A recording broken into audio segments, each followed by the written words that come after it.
Okay, so we will continue with the problem solving sessions, and today we will continue some problems of true false type and short answer, and also if long answer type of questions on the second law of thermodynamics.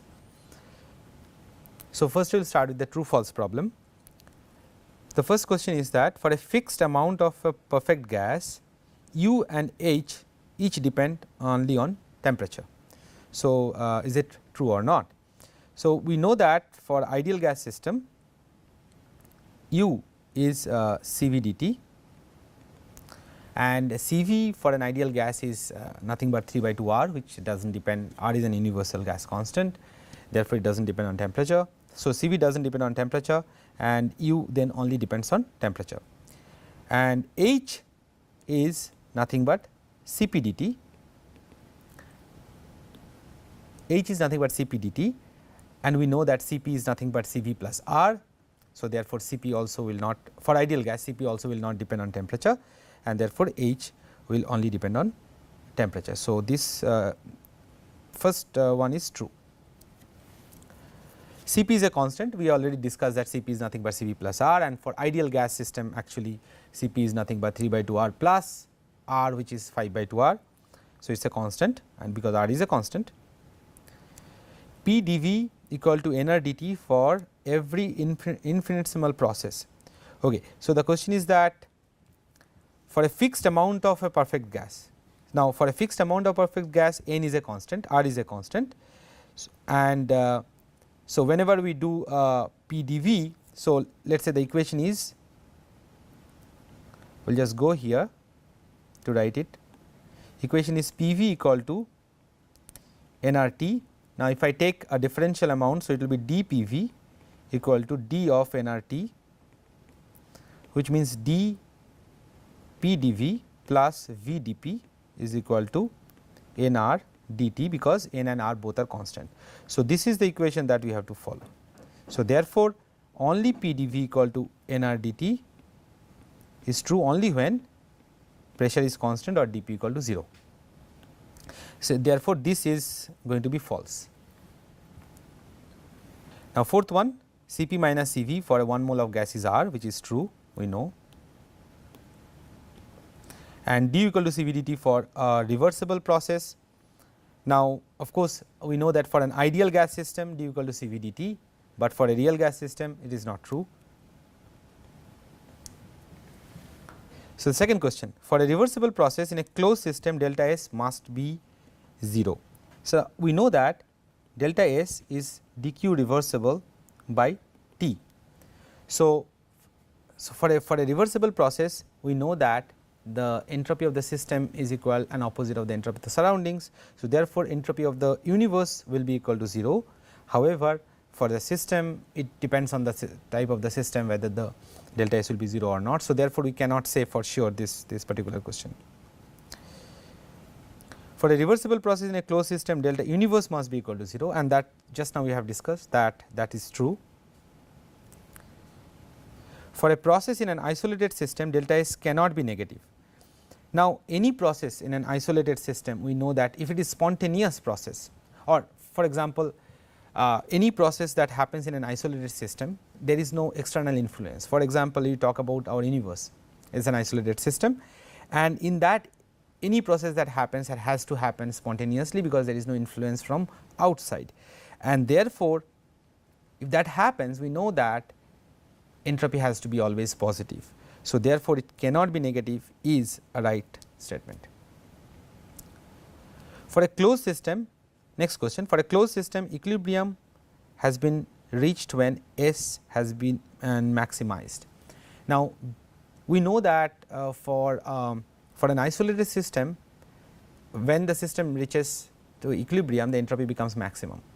However, for a closed system it may not be true, because in a closed system it depends on both the energy and the entropy. We will understand that later, that something else rather than free energy will be negative or maximum negative in this particular situation where it becomes equilibrated. So, we will discuss about that later on, that however, for this it is not true. In every cyclic irreversible process, the final and initial states of the system are same, and the final and initial states of the surrounding are same. Now, when I talk about a cyclic process, then the final and initial states of the system has to be the same, because the process happens. We are talking about the state function of the system, which will become the same when system will come back. However, something else happened to the universe. In every cyclic irreversible process, the final and initial states of the system are same. However, the surrounding is not the same. Q is 0 for every cyclic process, which is not true. We know that Q is not a path function. So, Q may not be 0, and again for Carnot cycle you know that Q is Q1 minus Q2 for that cyclic process of a Carnot cycle. Delta S for an irreversible change of 1 mole of nitrogen from 10 liter to 20 liter at 25 degree centigrade must be same as delta S when 1 mole of nitrogen gas goes reversibly from 10 liter to 20 liter at the same temperature. So, the question is that whether or not an irreversible process going from A to B and a reversible process going from A to B will have same entropy or not. So, remember we discussed that even if the process is irreversible, we have to construct the corresponding reversible path and calculate the entropy. So, therefore, even for the irreversible path, the entropy is calculated from the reversible path. So, they have to be the same, because the calculation itself will depend on the reversible path. So, this is a true statement. And also you should know that you know that the entropy is a state function. So, therefore, it does not matter whether the process is reversible and irreversible as long as the initial and final states are the same. Next question, thermodynamics cannot calculate delta S for an irreversible process. Again we know that in order to calculate such entropy we have to construct a reversible path, and therefore, we will be able to calculate that as long as we have well defined initial and final states. This is wrong. Increasing the temperature of the hot reservoir of a Carnot cycle engine must increase the efficiency of the engine. So, we know the efficiency of the engine formula, right. Efficiency of the engine is 1 minus T2 by T1. So, where T2 is the temperature of the cold reservoir, T1 is the temperature of the hot reservoir. What is the question? Increasing the temperature of the hot reservoir, which means we increase the T1. What will happen if we increase the T1? T2 by T1 will become smaller, efficiency will increase. So, increasing the temperature of the hot reservoir of the Carnot cycle must increase the efficiency of the engine, which is right. Decreasing the temperature of the cold reservoir, again if we decrease the T2, what will happen? T2 by T1 will become smaller, eta will increase, must increase the efficiency of the engine, which is also true. The work done in a Carnot cycle is 0, which is not true, because you remember the work done in a Carnot cycle is actually area enclosed by the curve, which is also the heat change in the Carnot cycle process, which will only be 0 if there is no area left, and that is only possible if there is no adiabatic process happens, right, because you need the whole path, and only when the temperatures are same, or rather the first isothermal step is traced back, then only work done will be 0, otherwise it is not a right answer. So, now we finish the true false type of questions. So, you see the similar type of questions will come, and you have to use the logic, the same logic that we have used in order to answer this particular questions. Remember the logic behind each question and think physically to understand what is going on, and that is what we were trying to explain during explanation of each and every answer for these questions. Now, we are going to come to some simple short questions, just to these type of questions can be understood if we know the formula and if you can catch the right place. For example, let us see this one. Which state function must remain constant in Joule's experiment? Okay, this is a knowledge based question. So, you have to know that internal energy U remains constant. Which state function must remain constant in Joule-Thomson? You know that it is the enthalpy. So, this is something that you have to know. Second one, a container is filled with an ideal gas at pressure 1.5 atmosphere. The gas is compressed isothermally to 1/4 of its original volume. What will be the new pressure of the gas? So, initial pressure, okay. So, now you see we are talking about an ideal gas. So, you have to use an ideal gas equation, P v equal to nRT or P1 V1 equal to P2 V2, and we know that initial pressure is 1.5 atmosphere and the gas is compressed isothermally to 1/4. 1/4 means we know that V2 by V1 is 1/4, which means P2 by 4. So, what will be the pressure? Pressure will be 1.5 into 4 is 6 atmosphere. Okay. Third question, the state of an ideal gas was changed 3 times at 3 different temperatures. Let me just erase this one, so that we can see that. So, this is the figure that is given here. The state of an ideal gas was changed 3 times at 3 different temperature.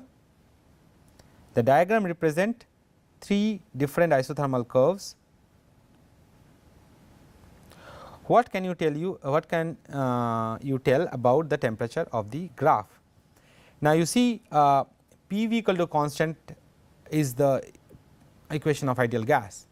However, there is something, therefore, if you draw P against V, you will get something like, is called rectangular hyperbolic equations, which go like this. Each equation will go like this. However, you have a temperature associated with this one, which means that if you increase the temperature, your PV value will increase. So, which means that let us say for when you increase your temperature for any given volume, because let us say we can write P as nR T by V. So, when you increase your temperature for any given volume, if the volume is fixed, your pressure will increase. Now, let us talk about this particular volume. Then in this case the pressure is smaller, but in this case the pressure is higher. In this case the pressure is even higher, which means this must be T3 must be greater than T2 and T2 must be greater than T1. Okay.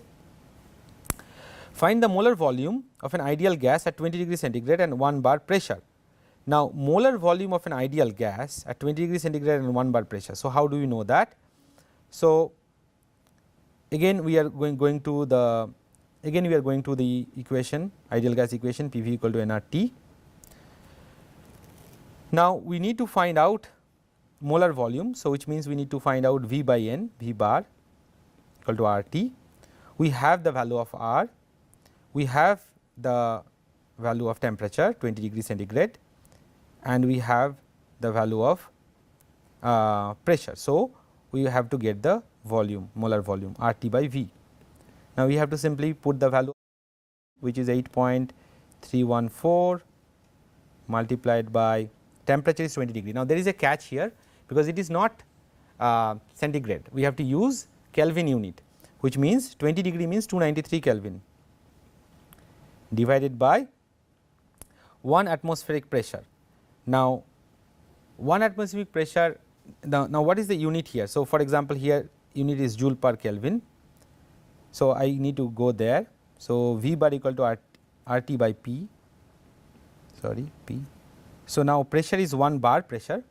So, 1 bar pressure is, so we have to convert everything in joule and Kelvin.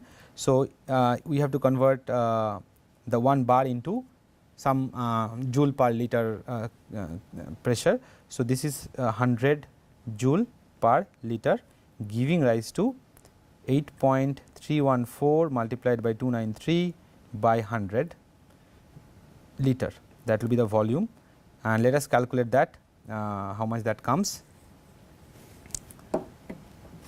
Let me use a calculator, is 24.36 liter. So, that will be the answer. Okay, next question, calculate the temperature change of 1 mole of an ideal diatomic gas contained in a piston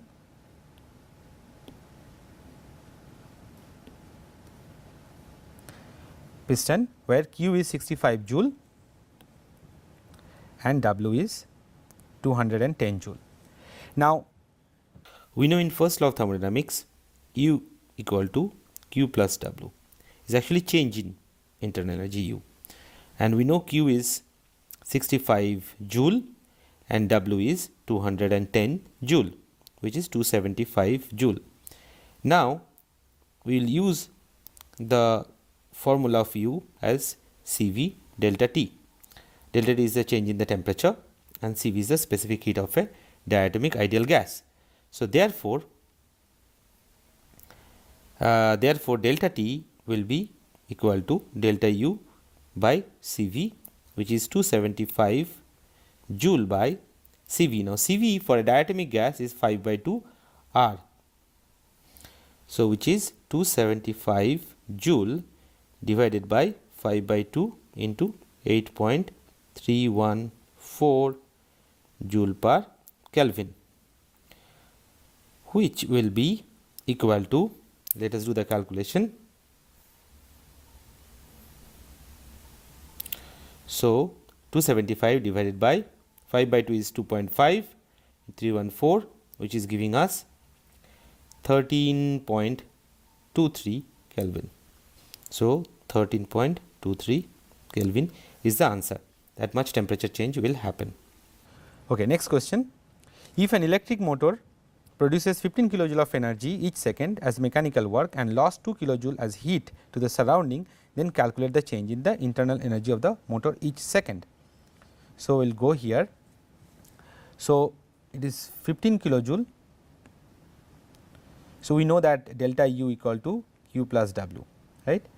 So, when W is 2 kilojoule minus 2 kilojoule, and it is the work done by the system. So, that is minus 15 kilojoule each second. So, it is minus 17 kilojoule each second. So, that is the answer to the question. Next one, a mole of water vapor initially at 200 degree centigrade and 1 bar undergoes a cyclic process in which work done is 338 joule. Find Q in the process. So, here again we have to use the first law of thermodynamics. So, water vapor that is initially at this temperature. So, it goes a cyclic process. So, if it goes through a cyclic process, we know the internal energy remains constant, and if that is the case, then the Q will be nothing but minus W. So, therefore, we do not have to do any calculation, we can say that the Q will be minus 338 joule. Determine the heat to be supplied to a Carnot engine operating between 400 degree centigrade and 15 degree centigrade and producing 200 kilojoule of work. So, we know that in Carnot engine the heat input by heat output is proportional to the ratio of two temperatures of the two reservoirs, right. So, T1 by T2, where Q1 is the heat input to the engine, Q2 is the heat output from the engine, T1 is the temperature of the hot reservoir, T2 is the temperature of the cold reservoir. Now, as you can see here, we have been given the temperatures here, which is 400 degree centigrade means 400 plus 273 is 673, and 15 degree plus 400 is it will be 288 Kelvin, and now producing 200 kilojoule of work. So, and we have been also given the work which is Q1 minus Q2 to be 200 kilojoule. Now, we have two information. One is that Q1 minus Q2 is 200 kilojoule, we need little bit more space. So, I will go there. So, Q1 by Q2 is 673 by 288, and Q1 minus Q2 is 200. So, these are the two informations given, and this is like two unknown two equations scenario.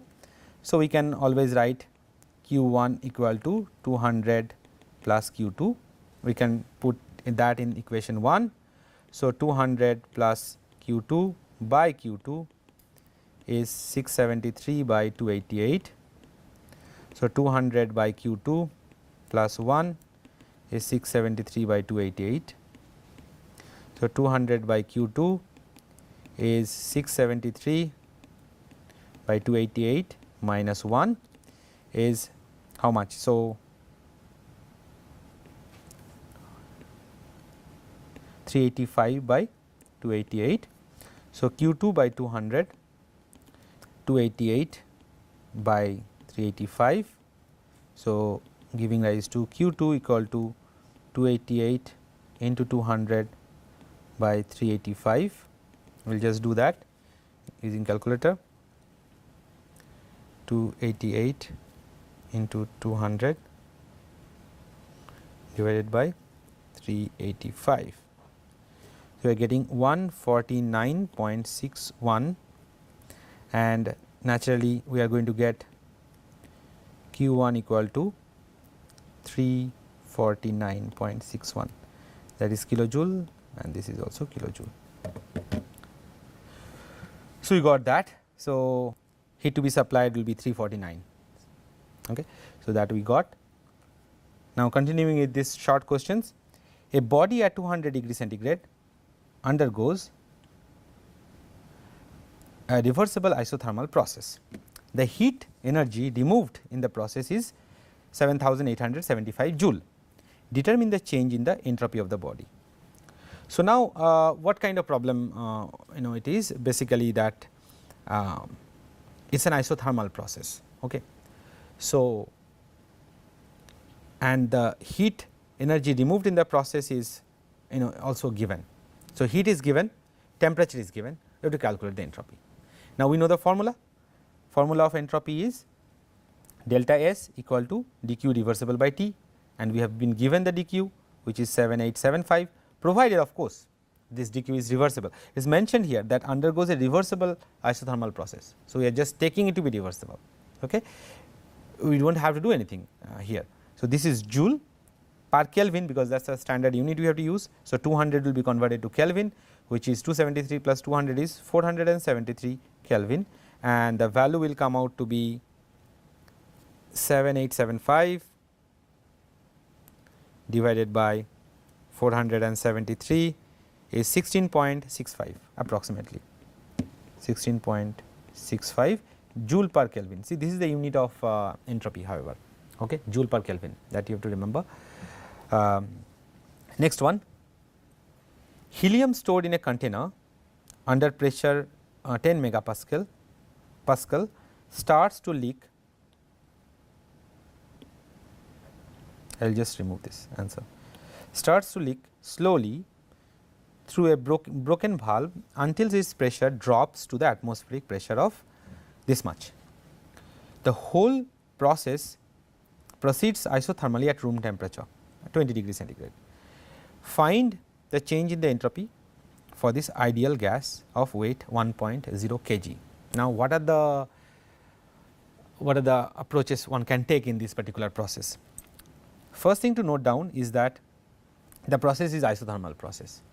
So, if you remember, and of course, although we have taken helium gas, but we said that for this ideal gas, meaning take the helium gas to be an ideal gas.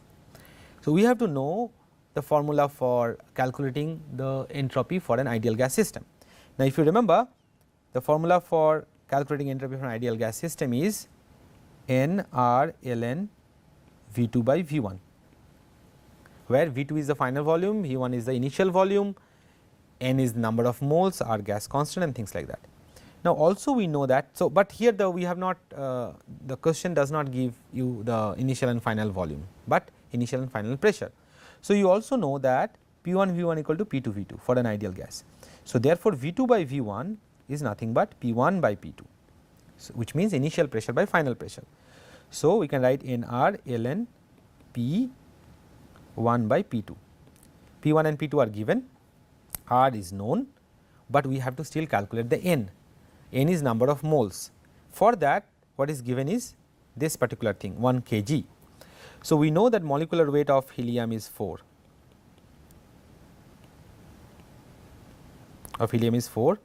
So, therefore, number of moles here is 1 kg, which is 1000 gram divided by 4, which is will be 250. Okay. So, now we have to put the initial pressure and final pressure. We do not have to care about the unit, only thing we have to make sure that they are on the same unit. So,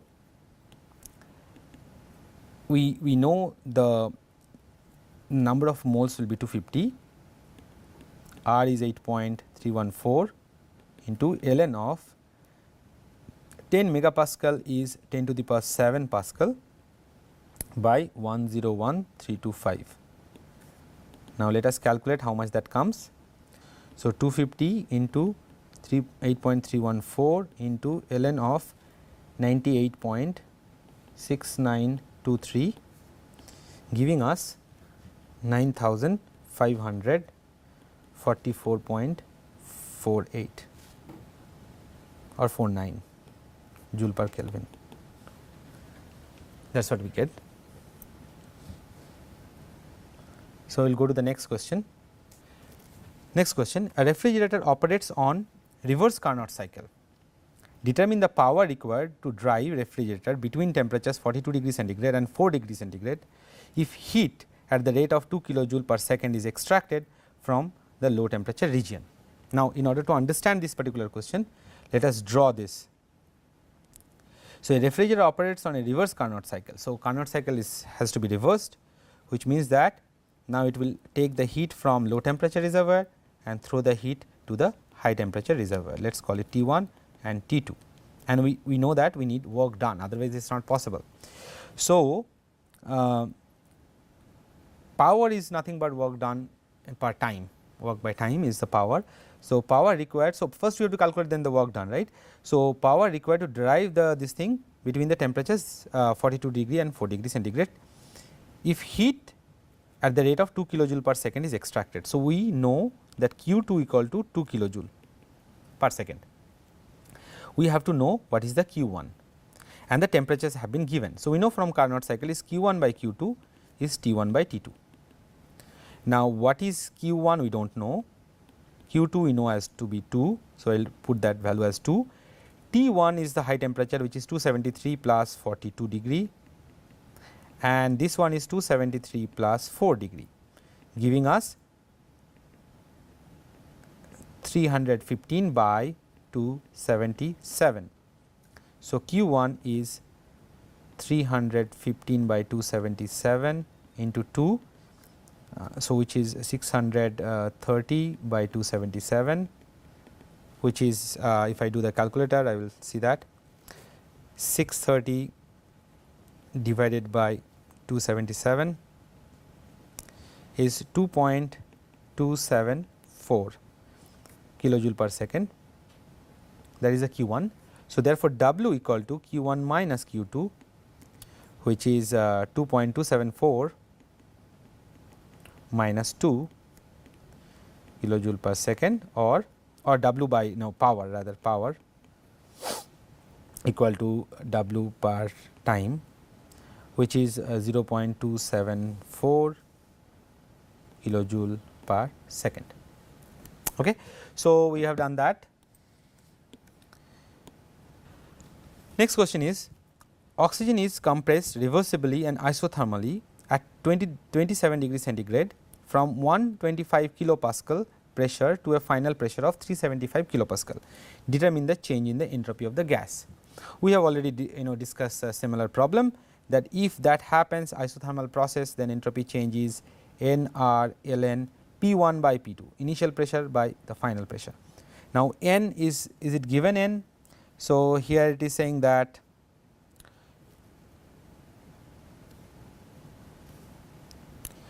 N is not given. So, we will just assume to be 1 mole, and then it only boils down to 8.314 multiplied by ln of final pressure is 375, initial pressure is 125.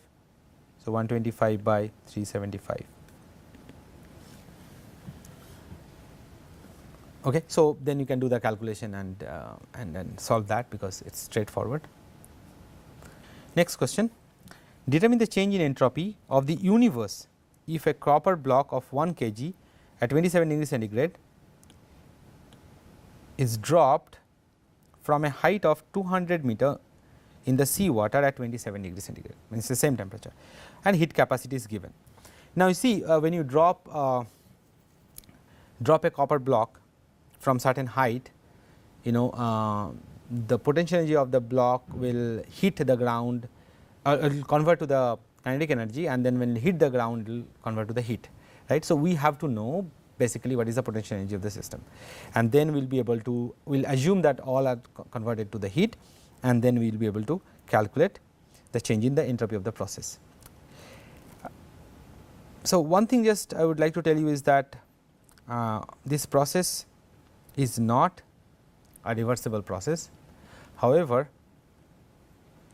we are calculating the entropy change of the universe. So, here is a catch. I will come to that about this particular question. First, let us calculate the heat that is going to the universe. So, here the dq is nothing but du, which is mass mgh, m into g into height. So,